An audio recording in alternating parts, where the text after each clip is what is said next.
सभी को नमस्कार बच्चों। आज की इस क्लास में आप सभी का पुनः स्वागत है। आज हम कक्षा 10वीं विषय गणित अध्याय 5 समांतर श्रेणियां इसकी प्रश्नावली 5.2 के प्रश्न क्रमांक 17, 18, 19 पर बात करेंगे। एक बच्चे ने कमेंट किया था कि सर प्रश्नावली 5.2 का 18वां और 19वां प्रश्न समझा दें। बिल्कुल बच्चों, मुझे बहुत अच्छा लगा जब आपने कमेंट किया। आपसे अगर कोई क्वेश्चन नहीं बनता है आप उसको जरूर कमेंट करके मुझे बताएं, मैं उसको समझाने की पूरी कोशिश करूंगा। अब बच्चों, ये आपने चूंकि 18वां 19वां क्वेश्चन पूछा था, लेकिन ये 17वां क्वेश्चन भी परीक्षा के लिए इम्पोर्टेंट है। एग्जाम्पल में मैं ऐसा क्वेश्चन समझा चुका हूँ, पर मैं यहाँ फिर से इसको ले रहा हूँ। तो ये 17, 18 उसके बाद 19वां, ये 3 क्वेश्चन हम इस लेक्चर में सीखेंगे। बच्चों, प्रश्न क्रमांक 17 में हमें दिया हुआ है एपी सब्जेक्ट मान इस प्रकार है 3, 8, 13 ... 253 का अंत से 20वां पद ज्ञात करो। ये दो बिंदु रखिएगा तो इसका मतलब होता है सब्जेक्ट मतलब इस प्रकार है। तो यहाँ पर एपी आपको क्या दी है? एपी है 3, 8, 13 ... 253। अब इस एपी को जरा अच्छी तरह से चेक करें। इस एपी में प्रथम पद क्या है और सर्वांतर क्या है, आदि आदि। इसका पहला पद 3 है, दूसरा पद 8 है, फिर 13 है और अंतिम पद लिया है 253। और इसका 20वां पद ज्ञात करना, लेकिन अंत से ज्ञात करना, मतलब इस तरफ से 20वां पद ज्ञात करना है। तो बच्चों, इसको करने के कई तरीके होते हैं, लेकिन मैं बिल्कुल सरल तरीका बता रहा हूं। हम क्या करेंगे, इस एपी को पलट के लिख लेंगे, हाँ, उल्टे क्रम में लिख लेंगे और फिर आगे से इसका 20वां पद निकाल देंगे। तो अभी हमारे पास है 3, 8, 13 ... 253। ठीक है। अब आप देखें, अगर मैं इसको उलट के लिखूं तो जैसे मुझे आगे से क्या करना है, 5 जोड़ना है। 3, 5, 8, 5, 13, 5, 18 ... तो पीछे से मुझे 5 क्या करना पड़ेंगे, घटाना पड़ेंगे। तो यहाँ पर लिखेंगे इस एपी को उल्टे क्रम में लिखने पर,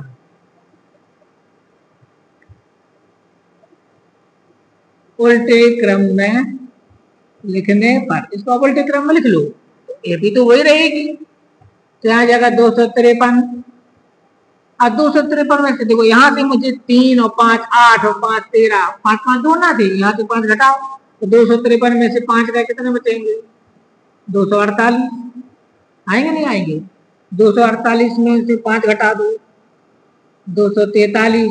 और लास्ट में क्या बचेंगे हमारे, ये 13, 8 और ये 3। तो जी हमने एपी को विपरीत क्रम में लिख दिया, उल्टे क्रम में लिख दिया। 253 यहाँ लिया। अब इस तरफ से आओ तो जुड़ रहे हैं 43, 5, 48, 5, 53, इस तरफ से घट रहे हैं। ठीक है। अब यहाँ ए का मान कितना माना जाएगा, 253 ले लेंगे इस कंडीशन में। डी का मान कितना माना जाएगा, 248 में से 253 घटाएंगे तो -5 माना जाएगा। ध्यान रखना बच्चों, -5 है। और इसलिए एपी का 20वां पद, हम 20वां पद निकालेंगे फिर लिखेंगे आंसर को 20वां पद। तो 20वें पद का सूत्र क्या होगा, A20 बराबर A + 19D। हमने सीखा है कि 20वें पद का सूत्र A + 19D, A + n - 1 × D होता है। अब ए का मान यहाँ पर लिखेंगे 253, 19, डी का मान लिखेंगे -5, ये है। तो ये 253 प्लस गुणित माइनस बराबर -19, 5 × 5 = 95।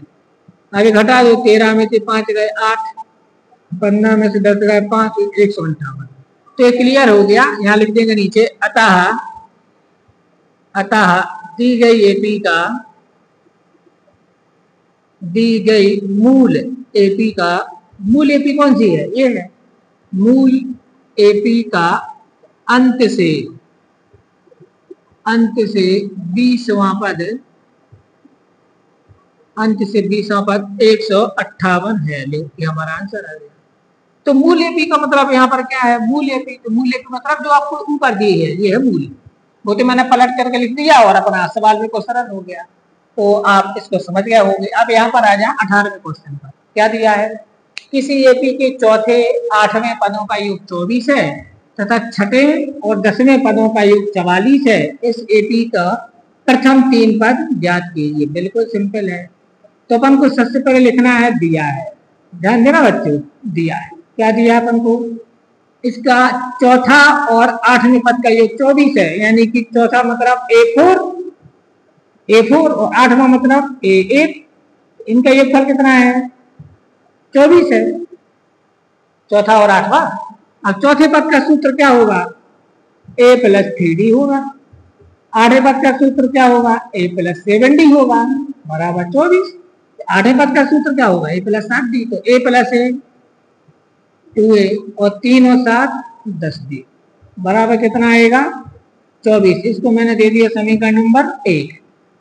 एवं एक चीज और दी है, एवं। अब वो क्या कह रहा है यहाँ देखो, इसका छठे और 10वें पदों का योग 44 है, छठवें और 10वें, यानी कि A6 + A10। इसका योगफल कितना है? 44। यहाँ पर A6 का मान कितना है हमारे पास? यहाँ ब्रैकेट लगा देते हैं। A6 का मान कितना है? A + 5D और A10 का मतलब A + 9D = 44। इनको जोड़ दो तो A + A 2A हो जाएगा, 5D और 9D 14D हो जाएगा बराबर 44। इक्वेशन नंबर 2 दे दो। अब इन दोनों इक्वेशन को आप हल कर दें विलोपन विधि या प्रतिस्थापन विधि से और A और D के मान निकाल दें। कुछ नहीं करना है, गुणांक तो पहले ही से बराबर है ना, तो समीकरण 2 में से 1 को घटा दो। समीकरण 2 - 1 से 2 में से घटाओ। चलो 2 को लिखो, 2A + 14D बराबर 44। इसमें इसको घटाएंगे, 2A + 10D बराबर 24। इनको घटा दो तो ये प्लस है तो क्या हो जाएगा? माइनस। ये प्लस है तो माइनस, ये प्लस है तो माइनस, क्योंकि हम घटाते हैं तो चिन्ह बदल जाते हैं। ये 0 हो गया। 14 में से 10 गया 4D बराबर 44 में से 24 गया 20। इम्प्लाइज दैट D बराबर कितना आएगा? हाँ 20/4, 4 पंचे 20, 5 आ गया। तो D का मान कितना आ गया हमारे पास? 5 आ गया। D का मान कितना आ गया बच्चों? 5 आ गया। अब D का मान क्या करना है? D का मान समीकरण 1 में या समीकरण 2 में रख दीजिए। तो समीकरण 1 में D का मान रखने पर, चलो D का मान रख दो समीकरण 1 में। D का मान रखो तो समीकरण 1 क्या है? 2A + 10D बराबर 24। 2A + 10, लेकिन D का मान लिख देंगे 5 बराबर 24। D का मान हमारा 5 आया है। अब यहाँ से आ जाएगा 2A + 10 का 5 से गुणा करेंगे 50, 10 × 50 बराबर 24। 50 का पक्षांतर कर दो तो 2A बराबर आएगा 24 - 50। 24 में 50 घटा दो तो 2A बराबर -26। A बराबर -26/2। तो A का मान आ गया -13। 2 से काट दो इसको, 13 बार कटेगा। ठीक, तो A का मान हमारा आ गया -13। समझ पा रहे आप? और D का मान कितना आ गया? D का मान आ गया 5। अब हमें निकालना है प्रथम 3 पद। तो प्रथम पद तो यही हो गया, तो इसलिए AP का प्रथम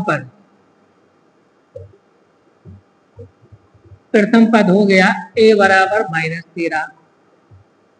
दूसरा पद कितना हो जाएगा? द्वितीय पद कितना हो जाएगा? द्वितीय पद का सूत्र होगा A + D। तो A का मान कितना है हमारे पास? -13 है, D का मान 5 है, तो -8 हो जाएगा। और तृतीय पद कितना हो जाएगा? हाँ बताओ। तृतीय पद होगा A + 2D बराबर A का मान है -13 + 2 × 5, तो -13 + 10 बराबर -3। तो प्रथम पद आ गया हमारा -13। प्रथम पद कितना आ गया? -13 आ गया। ठीक है, प्रथम पद आ गया हमारा -13। द्वितीय पद कितना आ गया? -8। और तीसरा पद आ गया -3। उसी प्रकार आगे चलते जाएंगे तुम्हारे और सभी पद निकलते आएंगे, लेकिन उसने अपन से 3 पूछे थे। तो बच्चे हम क्या लिखेंगे आंसर? अतः AP के प्रथम 3 पद क्रमशः -13, -8 और -3 हैं। तो ये आपका कौन सा हो गया? 18वां प्रश्न है। आशा है आपको समझ में आ गई होगी। अब देखते हैं 19 में को। अब लीजिए बच्चों, अब आपके सामने है प्रश्न क्रमांक 19। ठीक है, तो प्रश्न क्रमांक 19 में आपको क्या लिखा है बुक में? सुब्बा राव ने 1995 में ₹5000 के मासिक वेतन पर कार्य आरंभ किया। कोई सुब्बा राव है, उनकी नौकरी लगी, तो उन्होंने 1995 में जब अपना नौकरी स्टार्ट की तो 5000 रुपए मासिक वेतन, माने एक महीने का 5000 उनको मिला, और प्रत्येक वर्ष 200 रुपए की वेतन वृद्धि। अब हर बार आप, जैसे कि आपको पता है, शासकीय कर्मचारियों का साल में एक बार, जैसे शिक्षकों का जुलाई में और दूसरे कर्मचारियों का भी एक वर्ष में, अप्रैल में किसी का जून में एक बार वेतन बढ़ता है उनका, वो कहलाती है मासिक वेतन वृद्धि। तो वो बढ़ते ही है सबका। तो ऐसे यहाँ पर है, सुब्बा राव ने 5000 रुपए मासिक वेतन पर कार्य आरंभ किया और प्रत्येक वर्ष 200 रुपए की वेतन वृद्धि प्राप्त की। मतलब पहले साल उसने 5000 में काम किया महीने का, अगले साल उसने 5200 रुपए प्रति माह मिलने लगे, उसके बाद अगले तीसरे वर्ष में 5400 रुपए मिलने लगे, ऐसे ऐसे मिलते जाएंगे। ठीक है, अब उसका वो कह रहा है कि कुछ वर्ष में उसका वेतन 7000 रुपया होगा। तो ये अंतिम पद मान लेंगे। तो यहाँ पर सॉल्व करेंगे, देखो तो 1995 प्रथम माने प्रारंभ में पहले वर्ष का है ना, क्या लिखेंगे? पहले वर्ष यानी कि 1995 का पहला वर्ष 1995 है, पहले वर्ष का मासिक वेतन कितना हो जाएगा जल्दी बताओ? ये है ₹5000 है। हाँ, दूसरे वर्ष का क्या होगा बताओ मुझे? दूसरे वर्ष का मासिक वेतन कितना होगा? तो ये हो जाएगा 5000 धन 200 बराबर ₹5200। ये दूसरे साल का है, दूसरे वर्ष का मासिक वेतन। तीसरे वर्ष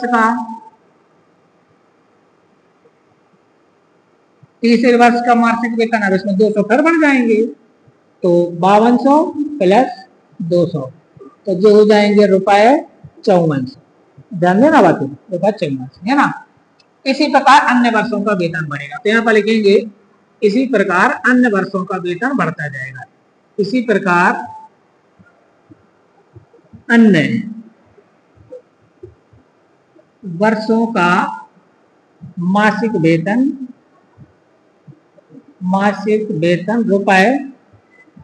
₹200 से बढ़ता जाएगा, ₹200 से बढ़ता जाएगा। ठीक है ना। अब यहाँ पर ये जो हमारे पास वेतन है, इन वेतन की संख्याओं की सूची क्या बनेगी? इसलिए मासिक वेतन संख्याओं की सूची क्या बनेगी? इसकी सूची क्या बनेगी? इसकी सूची बनेगी 5000, फिर आएगी 5200, फिर आएगी 5400, ऐसी आगे आएगी। लास्ट दी है उसने 7000, क्योंकि वो कह रहा है ना इस वर्ष 7000 हो जाएगा दिखा, तो लास्ट वाला पद क्या हो जाएगा? 7000। इसमें आप देखो 200 का अंतर है, क्या एक एपी है? यहाँ पर लिखेंगे यह एक क्या है? एपी है, जिसमें ए का मान है 5000, आप समझ रहे होगे। डी का मान 5200 में से 5000 घटा दो तो कितना बचेगा? हाँ सही समझ रहे हो, 200 बचेगा। और लास्ट पद एन माना जाता है, लास्ट पद को एल या एन मान लो, तो एन का मान हो जाएगा 7000। ठीक है ना। अब अगर हम एन वाला सूत्र लगा करके एन का मान निकाल दें, तो यहाँ पर एन का मान निकलेगा वही वर्ष की संख्या मानी जाएगी। तो यहाँ पर सूत्र लिख दो, तो सूत्र हमारे पास होता है एन बराबर a plus n minus 1 into d. ये वाला सूत्र लगा दो, कोई दिक्कत नहीं है। चलो रखो मान, एम्प्लाइज दैट यहाँ पर एन का मान कितना है? 7000, तो यहाँ पर 7000 लिख दो बराबर ए का मान कितना है? 5000, तो यहाँ पर 5000 लिख दो प्लस n-1, और डी का मान कितना है? 200, तो यहाँ पर 200 लिख दो। ये डी का मान हो गया 200। अब हमारे पास आएगा इम्प्लाइज दैट 7000 माइनस 5000 बराबर n माइनस 1 गुणित 200। अब 7000 में से 5000 घटाएंगे तो कितना बचेगा? 2000 बचेगा बराबर n माइनस 1 गुणित 200।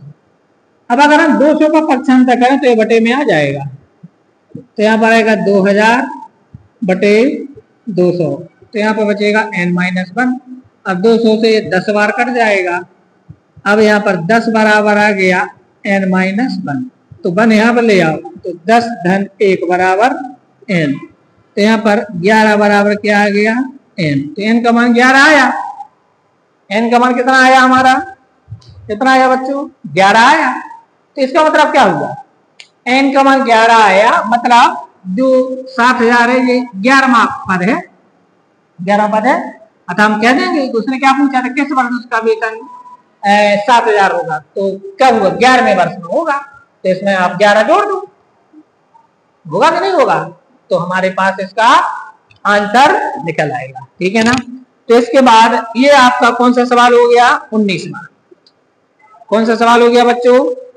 कौन सा सवाल हो गया? 19वां। इसी प्रकार अगर आपका और कोई अगर सवाल हो तो आप बता सकते हो, है ना? तो यहाँ पर क्या लिखना पड़ेगा? अतः आंसर क्या लिखोगे? अतः 11वें वर्ष में क्या लिखेंगे? 11वें वर्ष में सुब्बा राव का वेतन कितना होगा? रुपए 7000 होगा।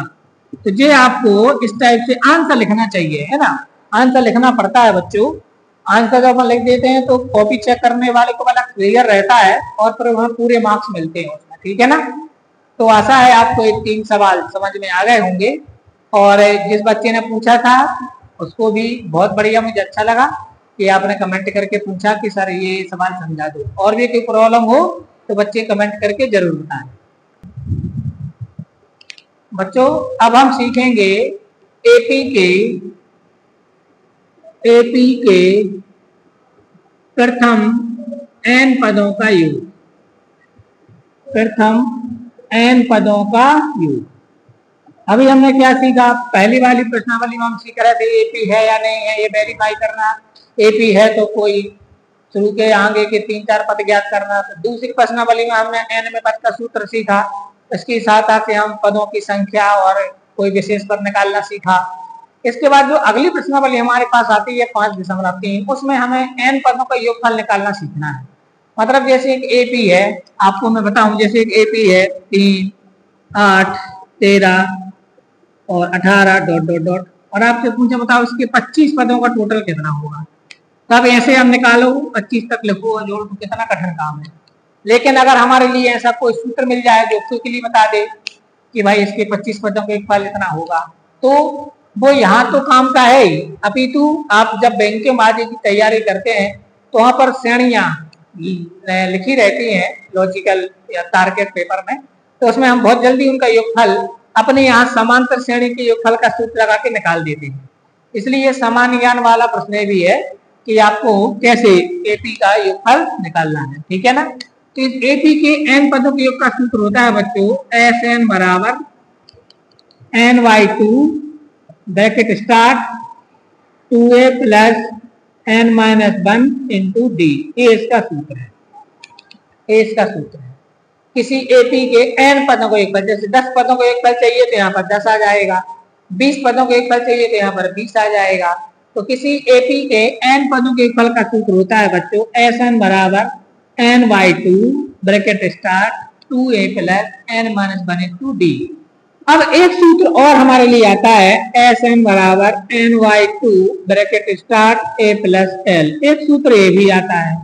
अब इन दोनों सूत्रों में क्या अंतर है बच्चों? दोनों सूत्रों में अंतर क्या है? देखिए, जो दूसरा वाला सूत्र है ये आपको कब उपयोगी है? दूसरा वाला सूत्र आपको तब लगाना है जब आपको पदों की संख्या दी हो, प्रथम पद दिया हो और अंतिम पद दिया हो। एल यहाँ पर अंतिम पद, लास्ट टर्म है। एल यहाँ पर क्या है? एल यहाँ पर अंतिम पद है। अगर किसी एपी का अंतिम पद ज्ञात हो और पहला पद ज्ञात हो, पदों की संख्या चाहिए, तो आपको ये वाला सूत्र लगाना है। और यदि आपको अंतिम पद नहीं है पता तो ये वाला सूत्र लगाना है। ये ध्यान रखना दोनों में। ये कब लगाना है ये वाला सूत्र, SN बराबर n/2 इंटू ए प्लस है, ये तब लगाना जब अंतिम पद ज्ञात हो।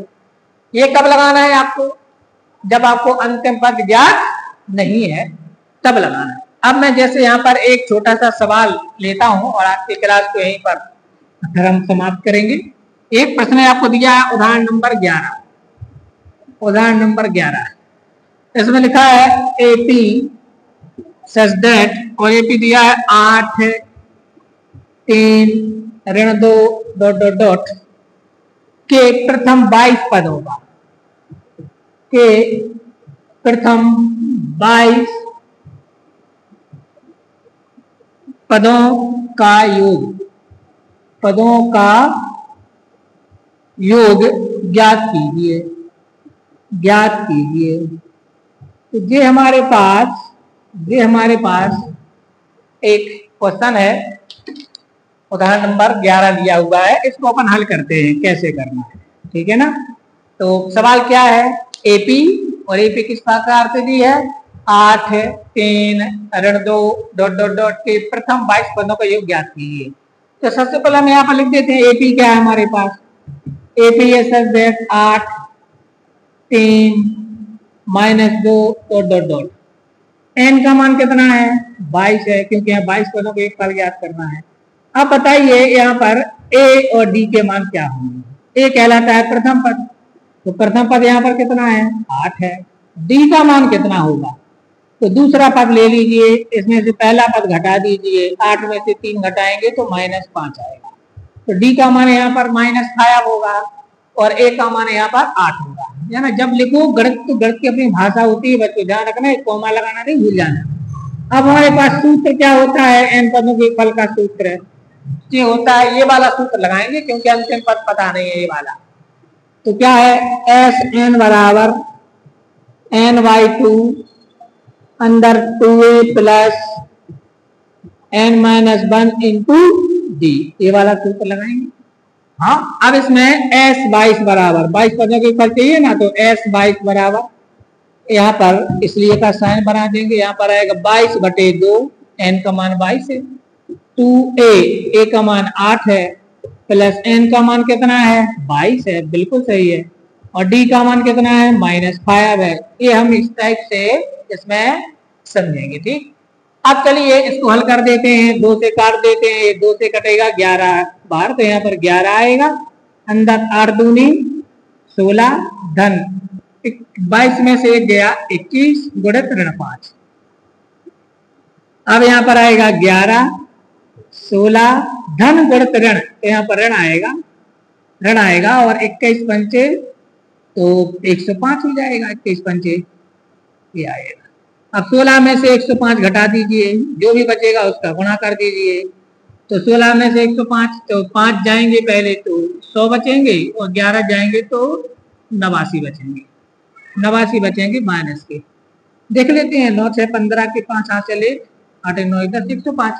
अब इसमें 11 का गुणा कर दीजिए तो आंसर आ जाएगा 11 9 99 और हाथ चलाएंगे 9 11 8 88 88 और 9 97, तो -979, यानी कि जो 22 पद हैं उनका एक फल कितना होगा बच्चों, कितना होगा -979 होगा। इस प्रकार हमने ये अपना एक एग्जाम्पल समझ लिया। तो ये है किसी AP के प्रथम n पदों का योगफल। अब आप लोग बच्चों इस सूत्र को मैंने समझा दिया, एग्जाम्पल को समझा दिया, आपकी परीक्षा बहुत निकट आ गई है। कल मैं और एग्जाम्पल उठाऊंगा।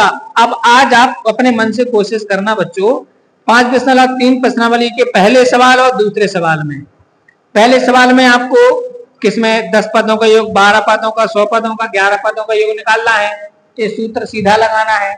और दूसरे वाले सवाल में आपको योगफल निकालना है, लेकिन अंतिम पद दिया है साथ में, तो अंतिम पद दिया है तो उसमें आपको ये वाले सूत्र का प्रयोग कर लेना है, ठीक। तो ये हमारे पास, लेकिन दूसरे सवाल में 2 काम करना पड़ेंगे तो आपको समझाएंगे हम। और इसी के साथ अगले वाले में भी सवाल दिए हुए हैं बहुत सारे, तो प्रैक्टिस के लिए बहुत सवाल हैं, तो आप कुछ जितने हों उतने लगाने की कोशिश करना जो नहीं बनते हैं ऐसे कमेंट करके पूछ लेना, हम बता देंगे और कल आगे के सवालों को देखेंगे। ठीक है ना, सभी को नमस्कार।